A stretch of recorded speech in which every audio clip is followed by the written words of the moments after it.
Hello Rubies, my another video, and I am back from my first actual video of 2025, okay? My last two videos, I had no voice in there because I haven't had time to record until like right now, actually. I kind of have been on an extended winter break because there's a lot of snow around me right now. There's a lot of things going on. But yeah, that's not important. Today, we're discussing something I've been thinking about since last year, technically. And maybe you're interested since you clicked on this video, who knows? But we're gonna get into it today. We're talking about GALXARA, Atlantic Records, and the industry as a whole, honestly, at this point. Yes, I did write a script for this video. Am I reading it right now? No. So there's a reason why this intro is so long. So let's get into this video before y'all start clicking off and doing other things or playing Minecraft. I don't know, honestly. Let's get into this. Before I unpack Atlantic Records and really the industry as a whole, I need to explain who GALXARA is because I'm pretty sure most of you don't know who she is, but you do know who she is. Let me elaborate. I apologize if I mispronounce this name, but Riana Kuring, known professionally as GALXARA, is an American singer-songwriter who has been in the music industry for a decade at this point. She's from Miami, Florida, and is of Nicaraguan descent. I think I pronounced that right, who knows. She spent a lot of her childhood participating in singing competitions, which eventually led to her getting noticed by Atlantic Records and her being signed to them in 2015 when she was 15 years old. According to her, she wasn't allowed to perform publicly at all while she was under Atlantic. During that time, she wrote and recorded over 300 songs, and unfortunately, a majority of them will never see the light of day. In September of 2019, GALXARA was finally let out of the dungeon. Waste My Youth, her official debut single, was released on the 20th to a pretty reasonable amount of attention for a newer artist. The song is really good in my opinion, but doesn't really align with what people were listening to during that time period. More on that later. She followed that single up with Killa Killa in November, with that song achieving a similar success rate as its predecessor. 2020 is when GALXARA really hit her peak commercially. She was recruited for the Birds of Prey soundtrack alongside Warner Music Group alum Saweetie on the track Stay With Me. To this day, I don't understand why GALXARA isn't listed as the lead artist on the song. But at the same time, I know why she isn't. The song is amazing when it's just her on it, unpopular opinion. I don't know. No hate to Saweetie though. Theoretically, GALXARA should have achieved a really big boost in popularity from this track due to it being on a soundtrack that included like Doja Cat, Megan Thee Stallion, Halsey, etc. That wasn't exactly the case. GALXARA released 3 songs following Stay With Me if you exclude some alternate versions of other songs. Just Like Myself, Loving Nobody, and I Miss the Days featuring Party Peoples. Those 3 songs achieved a similar amount of success as her songs before Stay With Me did. Her song with Tiesto, Round and Round, is her only song to even get close to the success of Stay With Me, and it doesn't even match it, to be honest. Sometime in 2020 or 2021, GALXARA was dropped from Atlantic Records. She has released music independently though. In 2022, she released the single Sour and Go Fuck Myself in September and November respectively.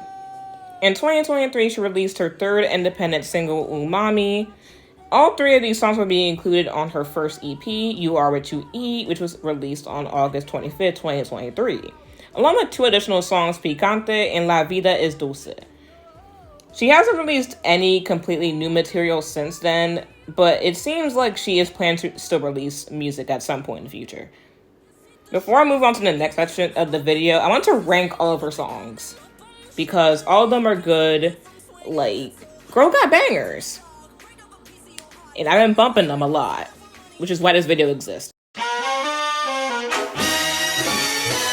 Okay, it's time to talk about Atlantic Records.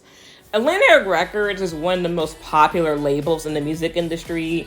It is under the Warner Music Group umbrella, and it is home to many artists such as Ava Max, 100 Gex, Bruno Mars, Cardi B, Charli XCX, Ed Sheeran, Melanie Martinez, Sia, and more. Go look at their roster. It's very lengthy, okay? GALXARA was signed to them when she was 15, and As she has stated on her TikTok, she started traveling to work on music when she was like 17, meaning this happened like 2017 to 2018. It seems like Atlantic was waiting until she was around 18 to really do anything with her, which might be a reach. I don't know. Considering that they didn't let her perform during this time, that could be the case. K-pop, take notes. When she was eventually allowed to perform and release music, Atlantic clearly wasn't putting a lot of money into GALXARA.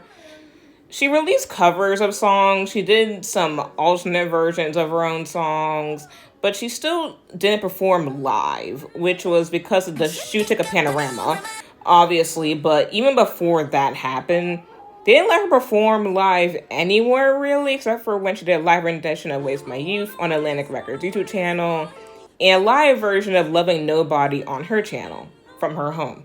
What I think Atlantic's plan was for GALXARA was for her to release a couple singles, Blow Up from Slay With Me, and for all of her songs after that to achieve a similar level of success. Obviously, that plan backfired for reasons in their control and out of their control. The pandemic definitely contributed to why GALXARA wasn't doing so well, and also why Atlantic ended up dropping her. But I also think that the sound that she was going for also threw a wrench into things as well. As I mentioned earlier when talking about her debut single, it wasn't really what people were listening to during that time period, which was 2019. The most popular releases that year were from Billie Eilish's When We All Fall Asleep, Where Do We Go?, Tyler, Creator's Igor, Lil Nas X's Old Town Road, Taylor Swift's Lover, Ariana Grande's Thank You Next, Harry Styles' Fine Line, and many more. The late 2010s going into the current decade were leaning more subdued when it came to musical stylings. 2020, for example, brought us Taylor Swift's Folklore and Evermore, Ariana Grande's Positions, Halsey's Manic, Phoebe Bridgers' Punisher, and more. Disco and 80s sounds were making a comeback that year as well, with The Weeknd's After Hours and Dua Lipa's Future Nostalgia. But there was a lot of indie pop type music popping off, and still is. Olivia Rodrigo literally dropped Sour the following year. Like, I can't make this up. The point I'm trying to make here is that the general public wasn't really looking for someone like GALXARA at this time, or really even now, to be honest. Her sound is very anthemic, powerful, even soulful at times. Right now, at the beginning of 2025, the general public is loving fun pop music from Alexa Sabrina Carpenter, Chappell Roan, and Charli XCX, aka the Powerpuff Girls. And country from insert whitewashed country singer here. At the end of the day, most of the blame for the lack of GALXARA's success is low-key on Atlantic Records for like a promotion and budget. If you look at every GALXARA music video except for Stay With Me, they're visibly low budget as hell. What's crazy is her best looking MV was recorded when she was in quarantine, meaning she most likely filmed that bitch herself. Actual insanity. That tripped me out so bad. Go watch the Loving Nobody MV right now, actually, though. Go watch that MV. Unfortunately, GALXARA isn't the only case of a label not really caring about their artists. This is prevalent everywhere in the American music industry and even in the K-pop industry too. I'll bring up K-pop at any moment. I really can, you know? What I really hate about the situation with GALXARA is that she was signed to Atlantic Records when she was 15. Girl had to drop out of school for this shit. They told her she couldn't perform, so during that time, all she did was write and record songs that never got released. And when she finally got to release some music with little promotion, a pandemic hit, which screwed up a lot of the shit for her, most likely. And then she got dropped from the label when she was like 20 years old. If that isn't depressing, I don't know what it is, okay? I really don't know. I don't know. I'm wishing the best for her, for real. I can't wait for her new music to come out. Recently, I've been streaming the hell out of Waste My Youth. And, of course, With Me, the solo version, is still in rotation. I hope y'all enjoyed that, you know. I did read mostly from that script the whole entire time. Y'all can probably tell when I actually added in my own shit right at the cuff.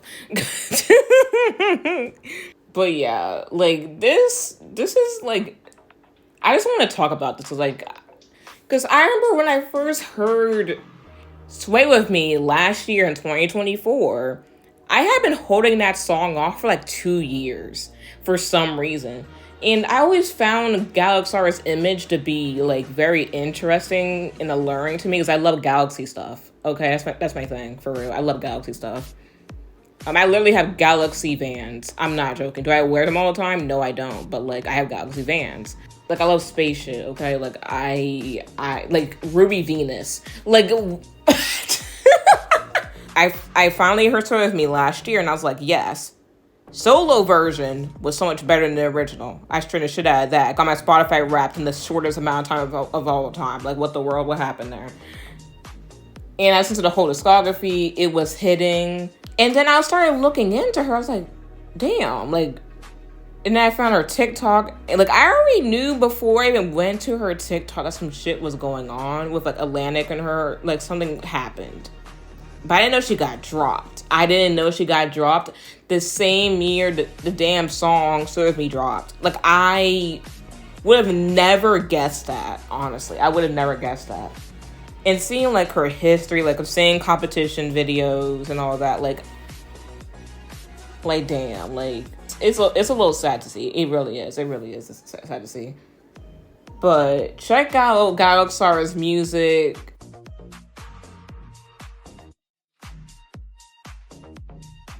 Yeah, I'm done today. Go stream. Go stream. You already know what to stream. I already told y'all. Leave a comment about the situation. I don't know. Like, at this point, I don't know. I'm tired. I'm recording this at freaking 10:48, 49 at night. Yeah, I'm gonna go now. I'm gonna go. Peace.